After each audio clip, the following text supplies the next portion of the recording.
So after War Games, what happens the day after? Survivor Series. And as we mentioned in the last part, or I mentioned, that basically this time they're doing things a little differently and they're integrating NXT into the mix. So instead of just Raw versus SmackDown, it's now Raw versus SmackDown versus NXT. On one hand, it's nice to have NXT into the mix to help it get some more exposure, considering it's what's competing against AEW. On the other hand, though, given what they're working the night before, yeah, and unfortunately there's still some caveats and some other things that are kind of a little bit affected by all this whole thing going on. We still don't know who's going to be what for certain teams, but we'll get to that when we get to that. I'm Coffee Lover 239, and Heathie's still here with me, so say hi, Heathie. Hey guys. And without further ado, let's go ahead and get on with it. You know, just because it's Survivor Series doesn't mean we can't have any championship matches, right? Well, that's what they were thinking, and we've got a couple of them, but we'll start with this one. Brock Lesnar versus Rey Mysterio in a no-holds-barred match for the WWE Championship. God fucking damn it. Somebody get that belt off Lesnar. Alright, let's get into this, okay? So in Crown Jewel, Brock Lesnar retained the WWE Championship, via submission against Cain Velasquez, who was accompanied by Rey Mysterio. Post-match, Lesnar continued to apply the Kimura lock on Velasquez until Mysterio intervened. Lesnar fended off Mysterio, who retaliated by attacking Lesnar with repeated chair shots, forcing him to retreat. The following night on SmackDown, Lesnar's manager, advocate, Paul Heyman, announced that Lesnar was quitting SmackDown and moving to Raw in order to seek revenge against Mysterio, taking the WWE Championship with him. Because screw Fox, am I right? Oh yeah, you paid big money to get him over, only to have him give the middle finger to you, just to go after this shit, because they couldn't help themselves and still get a little bit of that wild card out. They still have a little bit, they can't quite shake it, On the following Raw, Lesnar proceeded to attack crew members in search of Mysterio, including commentator Dio Madden, who had defended fellow commentator and WWE Hall of Famer Jerry Lawler after being threatened by Heyman.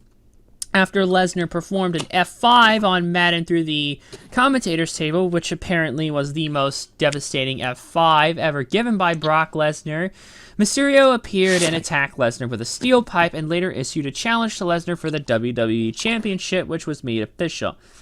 On the November 18th episode of Raw, Heyman suggested to make the match as a no-holds-barred match, which Mysterio accepted. So, yeah. Brock Lesnar, still champion, but you knew he and Mysterio were eventually going to face off, and lo and behold, we're getting it now. And the fact that it's a no-holds-barred match potentially sets up what could be some devious interference, whether it be Velasquez or potentially Dominic. I don't know. Ultimately, though, it probably should still entertain. That's really all I can say. Heathie, who do you think's gonna win? I mean, first of all, I'm just going to put this out there. I think Lesnar's winning, but that's not the thing I really want to talk about most, and I know that is a prediction, but the thing is, I was looking forward to this match a week or two ago. You know, it was really intriguing to see how this match would play out. You know, if they would get any offense at all in. I mean, we haven't seen this match since, 2003, 2004. It's been a pretty long and a lot. Yeah, and the style has changed a bit. Rey Mysterio, a bit more reserved, but he can still put out the bait luchador moves. Lesnar more into like the UFC, you know, ground and pound. Yeah, for the worse. Here's the thing: this no disqualification stipulation. I wouldn't say taints the match, but it sort of takes away something from it. I'm pretty sure there will be a very weapon-orientated match. I think maybe they'll lean on the weapons a bit too much. Who knows? You mentioned interference.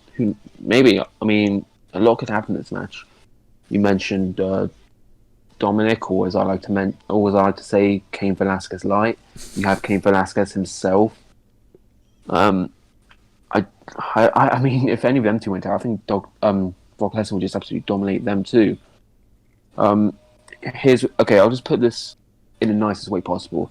I think this is going to be a Zach Gowen 2.0 situation here.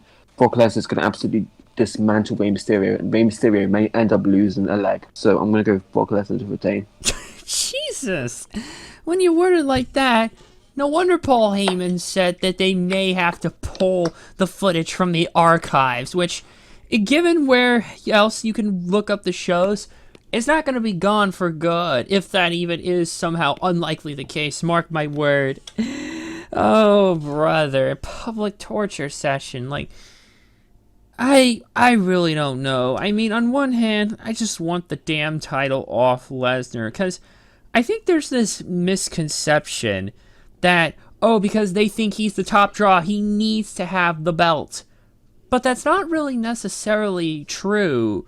I mean, he's fine on his own without the thing when he was doing that side stuff with Goldberg and other side feuds without championships involved. All that was fine. But with him in the mix, it makes things more annoying because you could really be using it to help get someone else over, but yet you're going back to him, and he's not really drawing that much either. And apparently, I was listening to some kind of article earlier, listening to some news bit, but apparently he's not on the Raw graphic video thing. Now, I know that couldn't mean much, but with him not on the promo thing or whatever the hell, I forget exactly, I wonder if that's going to be a sign and that he might not be scheduled for other stuff. I don't know. I genuinely don't know. I just want the title off him. Again, I don't give a damn who does, and if they screw up, then we can focus on that, but you know what? I'm going to have to go with my gut feeling and agree with you, Heathy, and go with Brock. Just makes me angry, really, but I don't really have much of a choice. Now, do I? And here we go with the first of what will be many brand supremacy triple threat matches. We have the women's champions. We've got Raw Women's Champion Becky Lynch versus SmackDown Women's Champion Bayley versus NXT Women's Champion Shayna Baszler. So on the November 1st episode of SmackDown, after Bayley, who had Sasha Banks in her corner, defeated Nikki Cross to retain the SmackDown Women's Championship thanks to interference from Banks, NXT Women's Champion Shayna Baszler appeared and attacked all three women. During a sit-down interview between Charlie Caruso and Raw Women's Champion Becky Lynch on the following Raw, Caruso informed Lynch that she would be facing Baszler and Bayley in a non-title triple threat match at Survivor Series. Baszler then appeared during the interview and confronted Lynch. So yeah, we've got our usual brand supremacy warfare, and this is kind of interesting with how these women have actually really been. I mean, you've had Bayley, who's completely reinvented herself, given herself a change up for a bit, no longer the Bayley we all used to know. On the other hand, you've had Shayna Baszler, who's pretty much had the NXT women's division on lockdown, as I established in the previous video. And then we have Becky Lynch. Now, she's doing way better than her fiancé, let's just put it like that.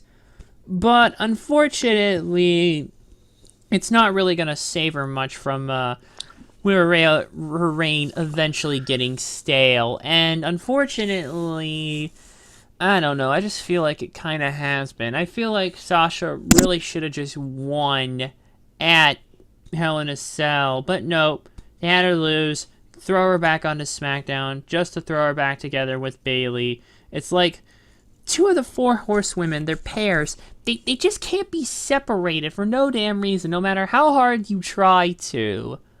Well, then again, Sasha did go MIA for months on end, but, okay, not quite MIA, but you get what I'm saying. And lo and behold, I don't really have much else to add, so Healy, who do you think's gonna win?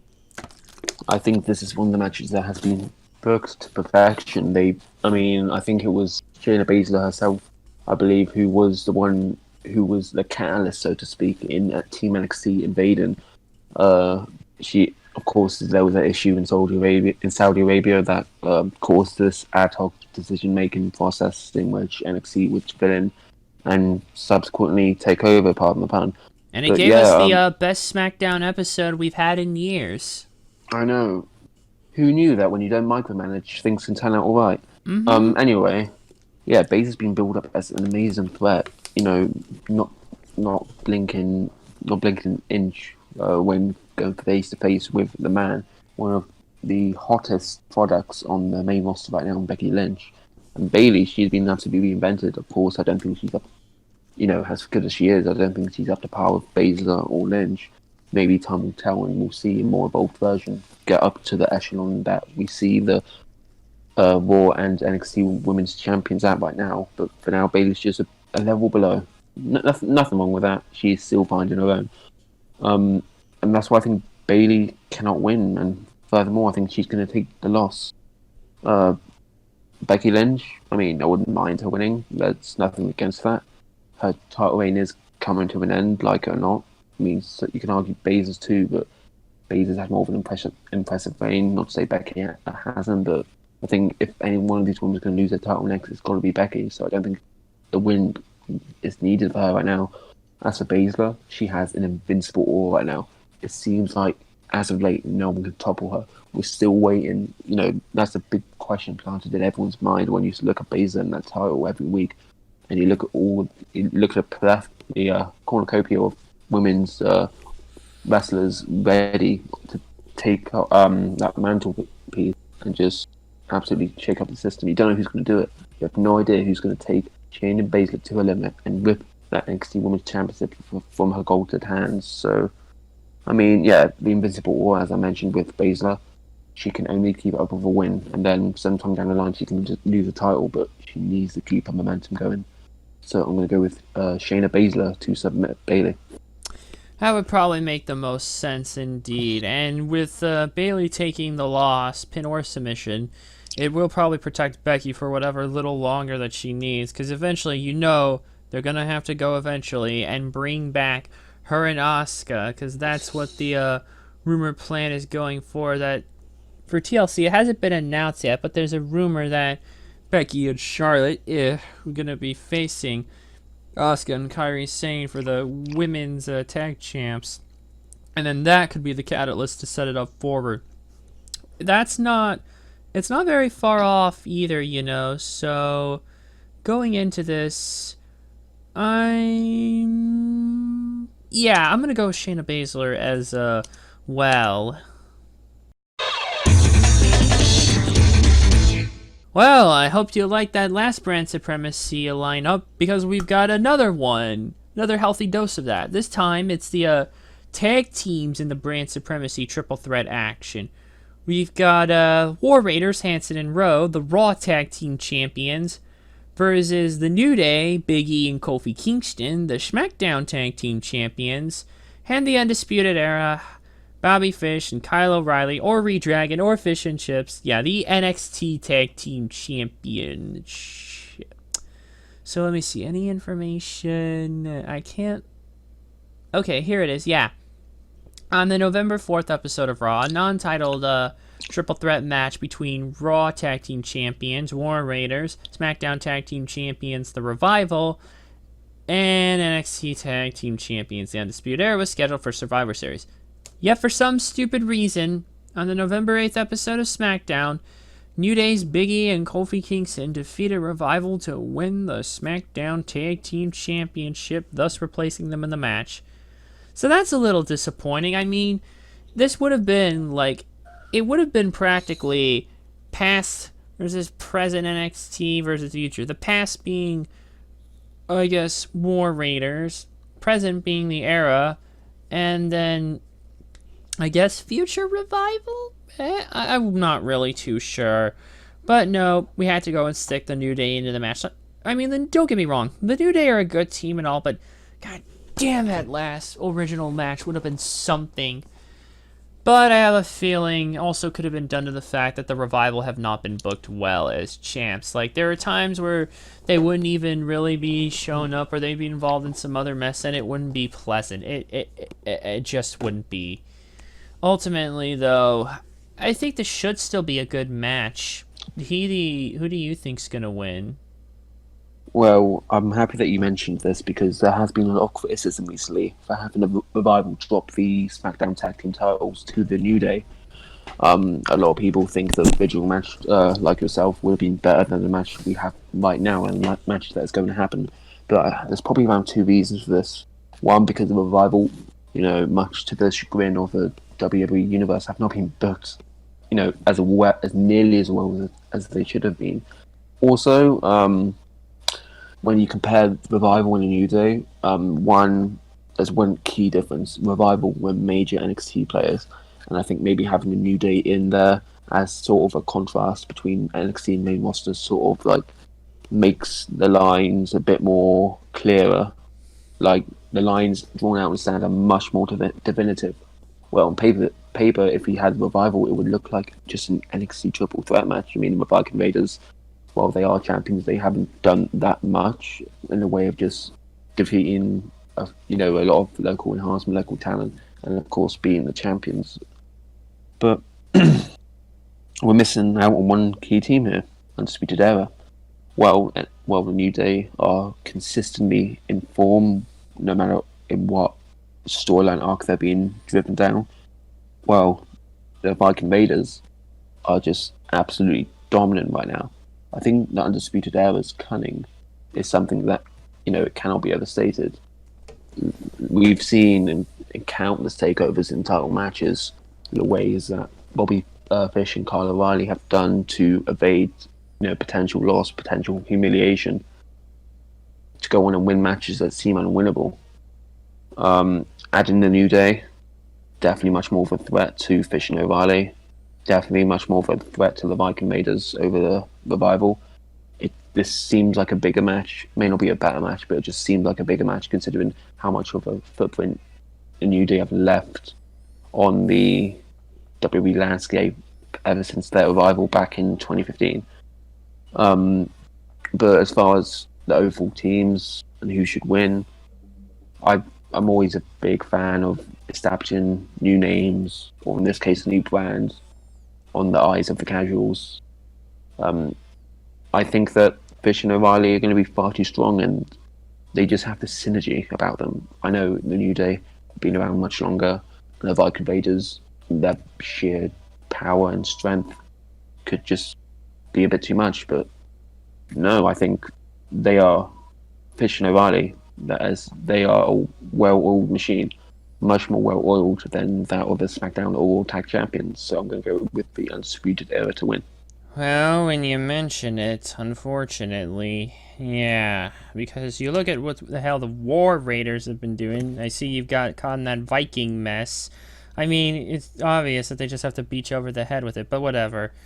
I mean, they can't even escape that mess. Even after winning the belts, they're still stuck in jobber squash mode. It's like you think, oh, because, well, Hawkins and Ryder were going to face them on Monday Night Raw. Nope. Authors of Pain decided to beat them up for no reason, but instead of them facing it, it's Randy Orton and Ricochet, and that ends in a schmaz, and they can't even escape, so I can't see them doing it. I wouldn't worry too much. Probably the New Day, they're probably going to have to be the ones to take the pin or whatever. I mean, hell, they'll still be over as hell. They still sell lots of merch, and nothing's going to stop that mess. So ultimately, yeah, I'm gonna go with the Undisputed Era as well. Plus, it'll also might get them some of the more casuals who don't watch NXT. It might have them start watching NXT for the Undisputed Era. Who knows? Our next match is the first 5-on-5-on-5 Women's Survivor Series Triple Threat Elimination match. Well, let's see. For the Raw side of things, we have Charlotte Flair, Natalya, Asuka, Kairi Sane, and Sarah Logan. Yeah, remember her? She's still employed. Too bad she hasn't really been on the damn main roster. It's ridiculous. This is what happens, by the way, though. They're kind of screwed. I should mention this, by the way, before we continue, that because several other women are injured on Raw and have been inactive for a while, Yeah, you look at the field. Becky's occupied. Forget the Iconics. And Charlotte's occupied, as we already established. So is Kyrie. Liv Morgan, pfft, yeah, forget her. They're just keeping her off for whenever until they think the time is right. Naomi, she's been dealing with issues. Natalia's already in the match. Nia's on the injury reserve list. Ruby Riot's on the injury reserve list. Sarah Logan's been MIA. You get my point, but whatever. We've got them, Team Raw versus Team SmackDown. Sasha Banks, Carmella, Dana Brooke, Lacey Evans, and Nikki Cross versus Team NXT, who we still don't know who the fuck's gonna be involved. But I have a very good feeling that probably Dakota Kai would be an asset on the team if I had to guess. One at least. If I had to guess one female wrestler who could be on Team NXT, Dakota Kai. Alright, so on the November 8th episode of SmackDown, Michael Cole announced Sasha Banks as the captain for Team SmackDown's women's team. Later that night, Carmella and Dana Brooke defeated Fire and Desire, Mandy Rose, and Sonya Deville to qualify for the team. On November 14th, WWE.com announced Lacey Evans as the fourth member of the SmackDown women's team, followed by Nikki Cross as the final member on November 17th. On the November 18th episode of Raw, Charlotte Flair was announced as captain for Team Raw women's team, with Natalya, Sarah Logan, and WWE Women's Champion the Kabuki Warriors, Asuka and Kairi Sane, revealed as the other team members later that night. So, yeah, 5-on-5 women action. I don't really have anything else to add. I haven't been adding a whole lot of other takes, but whatever. Healy, who do you think's gonna win? Well, this is Raw versus SmackDown versus NXT women's 5-on-5. I don't think NXT is going to be a factor in this match. I mean, of course, they are going to be in the match, and sure, they may get a few eliminations, but I don't think this is the main storyline here. Side note, I would have loved it if Mandy Rose and Sonya Deville would be in place of Carmella and Dana Brooke. I think that would have made it a much stronger team, but I like that. As far as a little factoid here, I'm going to let you in on a little interesting fact here, piece of history from past Survivor Series. Did you know, in the last 3 years at Survivor Series, Team Raw has won the women's matches 3 times in a row. Team SmackDown has never won a Survivor Series women's 5-on-5 match. Oh, damn, that's depressing. And you know how they always say history has a funny way of repeating itself. I don't think it will be the case this time, and here's why. Sasha Banks, she is the team captain of Team SmackDown, and I believe she has something to prove, especially after she was unable in her efforts to defeat Becky Lynch for the Raw Women's Championship. I think she has something to prove. I think she has a chip on her shoulder, especially with Bayley by her side. I feel like she has the confidence and momentum on her side. A win here would probably establish as a household name on the blue brand, and who knows, maybe it causes some sort of rift between her and Bayley. You have to think, if Sasha Banks leads Team SmackDown to a victory over the rival brands, especially Raw, a team who has constantly got the one up on them ever since we got brand warfare back, you have to think that the higher ups on SmackDown are thinking maybe Sasha's due an eye for a title shot. Who knows? I mean, Raw was always one women's match. Of course, we have no idea who's on the NXT team. This is prevalent in the men's match too. We have no idea what their team is going to go into the 5-on-5, which I can see. It's a bit annoying from an advertising standpoint because you don't know who you're going to get. You could be getting Tommaso Ciampa, or you could be getting Bronson Reed. Nothing against Reed, it's just Ciampa's so much higher up the card, and it's more of a household name. But you know what? I like that because it means NXT. It works from a storyline point because I think NXT are keeping cards close to their chest. They don't, why would you want your opponents to know what team you're fielding out? It's like in football, if your main player's out, if your main star is out, why would you want your team to know? You don't want them to prepare for that and have a bit of not an unfair advantage, but you don't want them to have an advantage. So I like what NXT are doing right now, even if it's unintended or not. So yeah, I think history will not repeat itself. I don't think it's going to be a four-peat from Raw. I think now is the time for SmackDown. And maybe Sasha Banks herself, just as a sole survivor, to defeat Raw. And unfortunately, NXT is collateral. So for that reason, I'm going to go with Team SmackDown to win the women's match. Looking at this, yeah, it's really hard now because before, when it was just one versus one brand versus the one brand versus another, then it would be a little easier to fill out. But here, when you're looking at the overall ratio, it's going to be a little scattered with everything going on here.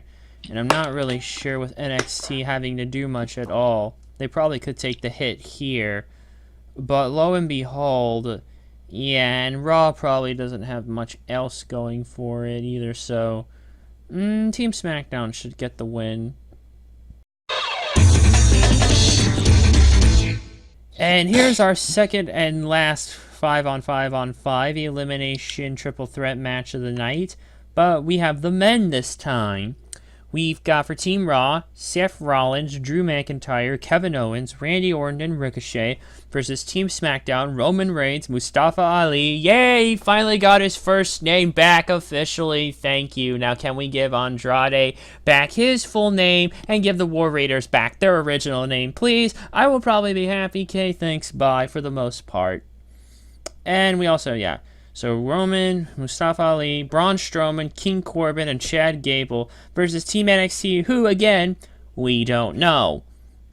On November 8th, WWE.com announced Seth Rollins was selected as the team captain for the Raw men's team, with Kevin Owens, Ricochet, Randy Orton, and Drew McIntyre revealed as the other team members during the November 11th episode of Raw. On the November 12th episode of WWE Backstage, Roman Reigns was revealed as the captain for Team SmackDown, with Mustafa Ali, Braun Strowman, King Corbin, and Chad Gable also announced for the team. And that's really all I can say. Who do you think's gonna win? Well, I think this, if anything, will be the marquee match of the brand's warfare. So, it's only one team that can win this, really. I mean, if you look at it, this is the match.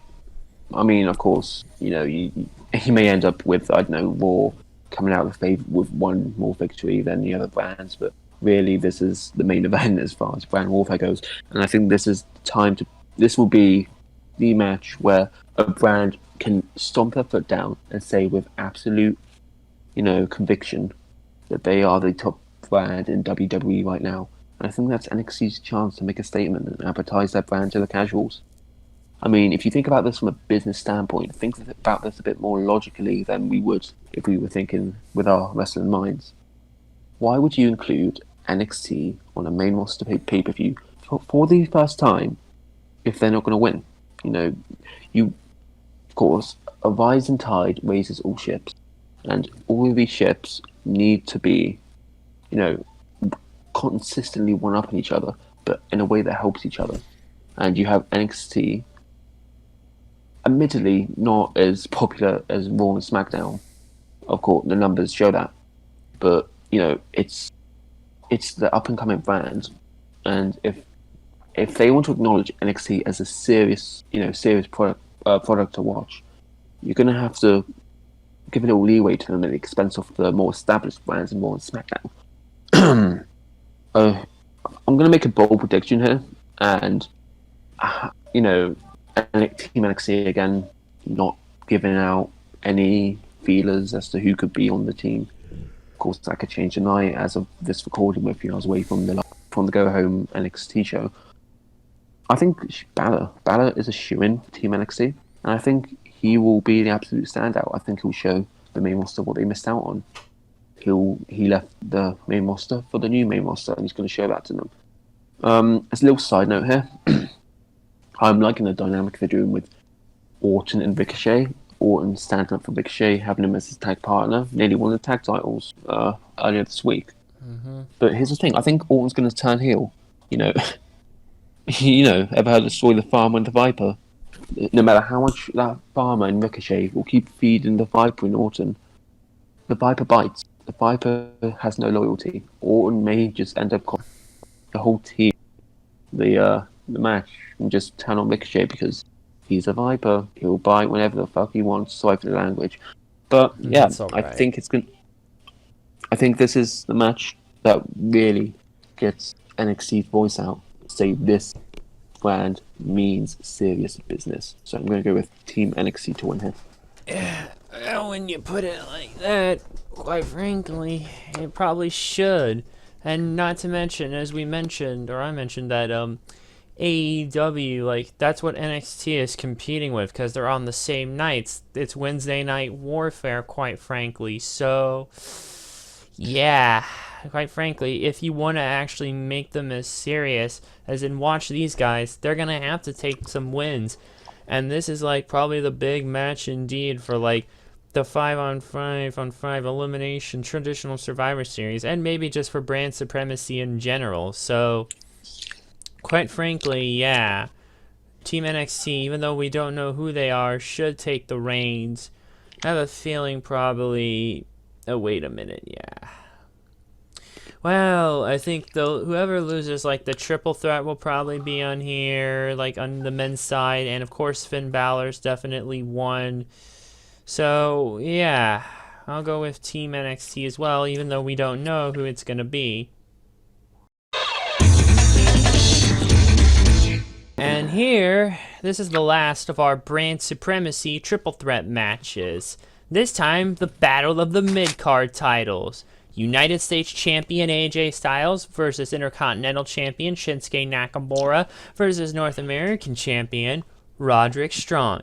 Styles versus Strong versus the King of Strong Style. Whatever. Or Strong versus Styles versus King of Strong Style. I can't fully get it off, remember it, but you get the idea. Anyway, if I could find it. Here it is, yeah. On the backstage during the November 6th episode of NXT, Raw's the OC, AJ Styles, Luke Gallows, and Carl Anderson invaded NXT and attacked the Undisputed Era's Bobby Fish, Kyle O'Reilly, and Roderick Strong. On the November 11th episode of Raw, a non-title triple threat match between U.S. Champion AJ Styles, IC Champion Shinsuke Nakamura, and North American Champion Roderick Strong was scheduled for Survivor Series. So this itself should be a really damn good match. All three are very capable in the ring, and yeah, Healy, who do you think's gonna win? I mean, I respect your opinion, but capable is a very big understatement here. I think this could be the match of the night. You know, when this was being touted, when NXT was announced as being part of Survivor Series around a month or so ago, you know, our minds immediately wandered to what sort of match we could be getting. You know, obviously, if the horse went to Matt Riddle versus Brock Lesnar, or he went to Adam Cole versus AJ Styles, but in our heads, we all sort of knew it would be champion versus champion, much like we had last year. And when we were thinking triple threats, and then this match popped up in our heads. And I'm pretty sure within the next 5 seconds, everyone who had this thought process immediately lost their mind. We're not getting this match in WWE in 2019, are we? Surely not. And now we are. Who I think is going to win, contrary to popular belief, that this upcoming attribute that I'm going to mention would be better explained in a 5-on-5-on-5. I think this is a match where strength in numbers is key here. I mean, if you look at the competitors in this match, we have the United States Champion AJ Styles. He has backup in the OC, the original club, the official club, the only club that matters. The best tag team in the world, for Christ's sake. Mm-hmm. You have Luke Gallows and Carl Anderson. Roderick Strong, NXT North American Champion. You have the Undisputed Era, even though they may be tied to other appearances, they still could lend a hand to their buddy in yellow. You have Adam Cole, Bobby Fish, Kyle O'Reilly. That's 3 guys there willing to hold your back. And then you have Shinsuke Nakamura. He does have backup, to be fair, but it's in the form of Sami Zayn, a bumbling moron. Mm-hmm. To put it nicely. Yeah, so part of the fact that there was rumours that Daniel Bryan would be taking this title, the Intercontinental title, off of Shinsuke Nakamura. I don't think Shinsuke Nakamura has a hope in hell of winning this match. Sure, I mean, I wouldn't mind it, but I don't think it's the right call. As well, as far as Roderick Strong goes, I think that NXT will pick up victories later in the night. This is not a match that needs to be won. I feel Shinsuke Nakamura and AJ Styles, while they're probably on par with Strong in terms of wrestling acumen and ability, as far as storyline aspect goes, I feel like if Strong was on the main roster now, he'd be a few levels below Styles and Nakamura. I think just for this match alone, the most established champion should win, and I think I'd say just Styles at the moment, and to just a little bit of a cherry on top, so to speak. How you hear these reports of the OC only being popular and successful because they're being partnered up with AJ Styles. How do you have the OC be the best tag team in the world? That's their official title, and not have AJ Styles be the best mid-card champion in WWE. It will be a bit of a backwards booking decision by WWE if this was to be the case. So for those reasons, I'm going to go with AJ Styles to win here. Well, looking at all of them, Shinsuke's reign as IC champ has not been good. Not really been good. There's times where he's barely showed up as well, and not to mention him and Sami Zayn. It's just Zayn being a worse version of, to hit Nakamura, what Lio Rush was to Bobby Lashley. So, yeah, he's obviously going to be the one who's getting hit. Roderick Strong, though, has had a pretty decent North American Championship reign, but given how NXT is probably going to hopefully get most of the wins, I don't see him taking the win, but he won't take the fall. Nakamura will take the fall, and if Raw has to get one win, give it to the U.S. champion, who at least has been a decent champ, probably the best one. I don't know if I want to say the best out of the bunch between him and Roderick Strong, but probably the best for their brand, yeah, AJ Styles. So I'll go with AJ.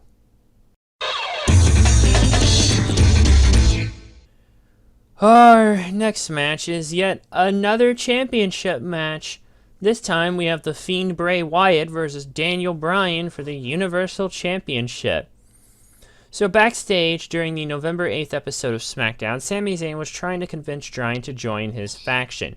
Bray Wyatt, as The Fiend, appeared behind Bryan and attacked him with the Mandible Claw.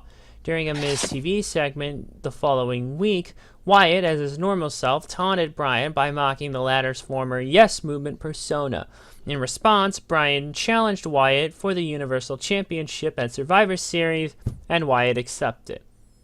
I really don't like how they're rushing this out so soon all of a sudden. I mean, the idea for the feud is good enough, but the problem is, you're bringing it out so soon at Survivor Series, and between all the other brand supremacy stuff and the other earlier championship match, it almost feels like it's kind of almost sort of getting lost in the shuffle when it shouldn't. Because, I mean, they moved the Universal title to SmackDown, for Christ's sake, quite frankly, now.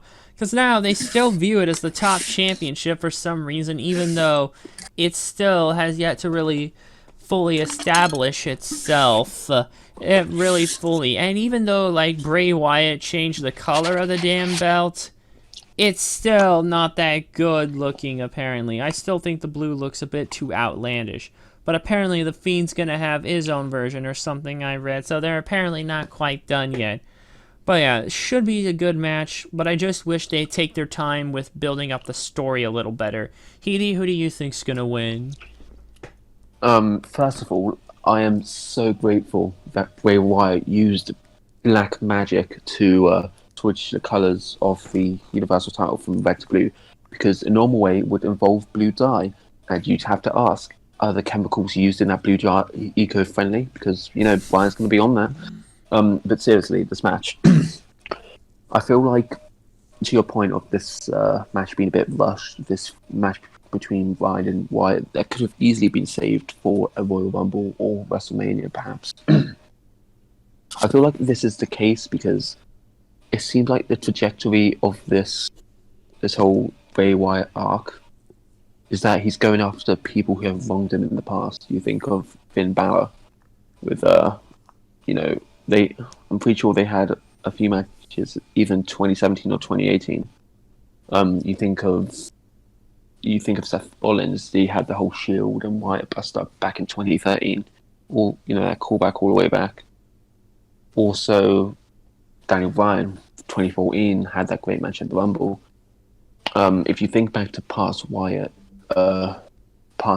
foes, you have Rollins and Balor, you have Daniel Bryan, but then you look at people who could have possibly replaced Bryan for this match. The Miz, he's not really done anything. He would not pose one solitary threat to the Fiend's title reign. You think of Kane, he's in the politics game right now.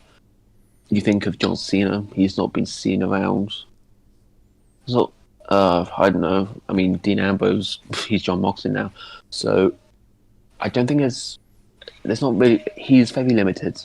If this is the arc WWE want to go down, the whole he never forgets. I'll forgive, but he never forgets type storyline.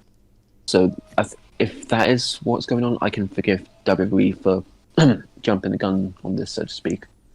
I mean, as far as I can tell, this is just a normal one-on-one singles match. There's no DQ, there's no holds bar, there's no submission or ladder or anything or tail-sitting, nothing like that. Just a simple one-on-one disqualifications and ring out involved. After witnessing Crown Jewel, I'm sure you were live watching it, and I'm sure just what seeing him rise from the fire at the end of that match against Rollins, and then to just pin him after one sister Abigail after all of 12 curb stomps Rollins put him through. After that match, I don't think a simple 1v1. I don't think it can never end up Fiend's reign. If Bray Wyatt was to lose the Universal title, it would have to be by some bullshit. I tell you that much. He'd probably have to get thrown off the New York Empire State Building or something. Oh. Seriously, it's getting to this point where I hope they can find a way to make Wyatt lose a title when the time comes. But yeah, Wyatt is unstoppable right now. No one's going to stop him. I don't think quinoa chips and kale is going to be any shield to the Fiend's heinous crimes and abilities. So I think for that reason, I'm going to go with the Fiend to win. I mean, you look at it, the story that they really could have brought out and all the past history. I mean, some of it kind of does partially write some of itself, but on the other hand, though, saving it for the next pay-per-view would have helped. And yeah, the Fiend pretty much at this point is just unstoppable, lo and behold. Much like The Undertaker when he first debuted, we're starting to come into that whole ordeal where the Fiend is just an unstoppable beast. I don't know if it's going to have to be some bullshit, essentially, for him to lose the title without having to vacate it.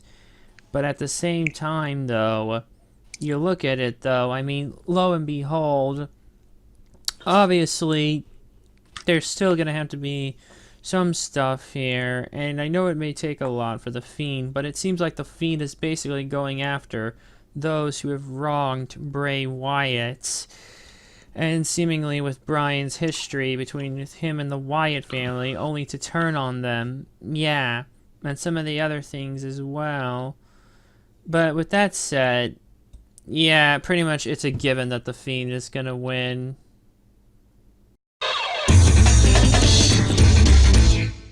And our final match is Adam Cole versus the NXT War Games Triple Threat winner for the NXT Championship. Why is it being defended on this night? Even though he's going to be working the other match and could have been a good hand for Team NXT still, if our prediction comes true. And who is exactly going to win the triple threat? Well, in our past prediction video, we mentioned Pete Dunne. So on November 19th, Adam Cole was scheduled to defend the NXT Championship at Survivor Series. His opponent will be determined by the triple threat match between Damian Priest, Killian Dane, and Pete Dunne at TakeOver War Games the preceding night. And yeah, there's really nothing else I can add to this. Who do you think's gonna win? Yeah, I mean, the whole key to this match is who's winning that triple threat at War Games. Um, you did mention in the previous prediction that Damian Priest is too much of a unpolished name to get thrusted onto the main card of Survivor Series like that. Who knows? Maybe this on the pre-show. I hope not. I hope the NXT title, it's a title match. It's got to be on the main show, right? Especially the NXT title. Again, if you want to establish this brand, have this on the main show. As far as the match itself, we both said Pete Dunne. We think he's the one that's going to be advancing onto the next night to face Adam Cole for the NXT title. And yeah, it's going to be a good match. I do not think they'll get the time allocated that would allow for a match to reach the level. I don't know, a Bate versus Walter or a Bate versus Dunne. Those types of caliber matches. I don't think we'll have the time for that. It's probably going to go around 10 minutes or so because I don't think it's going to have a clean finish, and here's why. Survivor Series is built on, brand warfare, brand supremacy. Why would all the major 3 titles on the line, and if you think about it, the WWE title and the Universal title are held by, in essence, 2 supernatural beings. Bray Wyatt for obvious reasons, and Brock Lesnar because, well, get his weight and he could very well eat you for dinner. So, and if we're looking at this logically, I think out of the 3 champions that you don't want to mess with, you don't want to mess with Wyatt. You do not want to mess with Lesnar. I think you could get away with attacking Adam Cole, and I think whether it's Raw or SmackDown, you're going to be looking to ruin the other brand's spotlight. You don't want the other brand to have a spotlight, and you don't want it to succeed because you are not on NXT. You are either on Raw or SmackDown. So, yeah, I think Cole's going to retain, but either whether it's Raw, SmackDown, or both, I think there's going to be an interference to muddy the waters and make sure NXT doesn't get the limelight that they thought they were getting. Yeah, looking at this, it's kind of crazy that they are throwing this a match on this card, but I suppose so, yeah. He's the only one who could get some leeway from another brand trying to cross him, only to realize if maybe, say, one of them who cross him appear like in a later match that happens after is like one of the men from the Raw side of things cross him, perhaps he could come back, double cross those SOBs and cost them. Who knows? But yeah, there's no way in hell Cole is losing the belt again. We've still got to establish the next pay-per-view. There will probably be a takeover before WrestleMania, hopefully, but not sure with the crazy stuff going on there. But yeah, Adam Cole to retain. But there will probably be some shenanigans. Woo! And that is a wrap. Oh man, that was a bit of a long one to get through, considering we had to record this and take over War Games all on the same day. But we got it done. We've got it all through. It's going to be one hell of a weekend. You don't want to miss any of this. I want to thank Healy for being here with me as always. Say bye, Healy. Thank you, guys. Of course, hey, Abbey Mountain has that runners high, and that runners high is going to be this weekend because what a card these pay-per-views have. I mean, of course, it's hard to, call this because there's so many matches, but it's going to have a good payoff. Indeed. Hopefully it does, and hopefully, yeah, at least for War Games, I think it will. Survivor Series, we should be a little more mixed on, but, And we'll probably see you guys for... Oh, yeah, we will see you guys for the next pay-per-view, so... See you for TLC when that hits. So, until then, thanks for watching, and bye for now.